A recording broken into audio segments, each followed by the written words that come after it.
উপস্থিতির হার উল্লেখযোগ্যভাবে কম। কলেজের পরীক্ষাতেও অনুত্তীর্ণ, তাও পার্ট 1 পরীক্ষার ফর্ম ফিল আপ করতে দিতে হবে। এই দাবিতেই সাড়া না দেওয়ায় গতকাল বিক্ষোভ দেখালো খিদিরপুর কলেজের ছাত্রদের একাংশ। 17 মে এ নিয়ে চূড়ান্ত সিদ্ধান্ত নেবে কলেজের গভর্নিং বডি। একথা জানতে পেরে বিক্ষোভ তুলে নেন ছাত্ররা।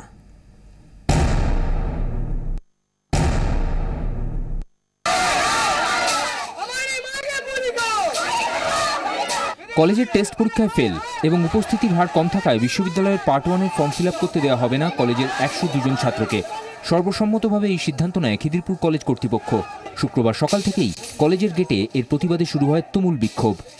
সব তো মিডিল ক্লাস ফ্যামিলি, কেউ কাজ করে কেউ পড়ে, ওই নিয়ে হয়, ওরা কেক করে করতে পারবে। আমরাও চাই, কিন্তু কেন?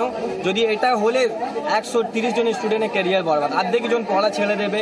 ওই যে আমরা চাচ্ছি 1 বছর বেশি যায়, ওই জন্য আমাদের ফর্ম ফিল আপ করতে চাই আমরা। প্রথমে ছাত্ররা বাইরে থেকে গেটে তালা লাগিয়ে দেয়, পরে কলেজের শিক্ষকরা ভেতর থেকে তালা লাগিয়ে দেয়। ছাত্ররা পরে তালা খুললেও তালা খুলতে রাজি হয়নি কলেজ কর্তৃপক্ষ। বিক্ষুব্ধ ছাত্রদের অভিযোগ, ভারপ্রাপ্ত অধ্যক্ষের সঙ্গে এ নিয়ে কথা বলতে গেলে তিনি রাজি হননি। যদিও ভারপ্রাপ্ত অধ্যক্ষের দাবি বহিরাগতরাই এই বিক্ষোভে মদত দিয়েছে।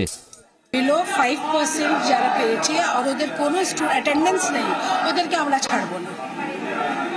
হোল টিচার প্রত্যেক ডিপার্টমেন্ট বলেছে, এই ডিসিশনটা নিয়েছে, আমরা ছাড়বো না ওদেরকে। ইলেকশন যদি না হয়, কোনো বডি এখন নেই, আমাদের গভর্নিং বডি, কলেজের যারা এপেক্স বডি, ওরা ইউনিয়ন ডিজলভ করে দিয়েছে। বিক্ষোভ চলাকালীন বিক্ষুব্ধ ছাত্ররা কলেজের চেয়ার টেবিল ভাঙচুর করে বলেও অভিযোগ। শেষমেশ অচলাবস্থা কাটাতে বৈঠকে বসে কলেজ কর্তৃপক্ষ। 17 মে কলেজ পরিচালন সমিতির বৈঠকে এ নিয়ে চূড়ান্ত সিদ্ধান্ত হবে বলে জানানো হয়। এরপরই উঠে যায় বিক্ষোভ।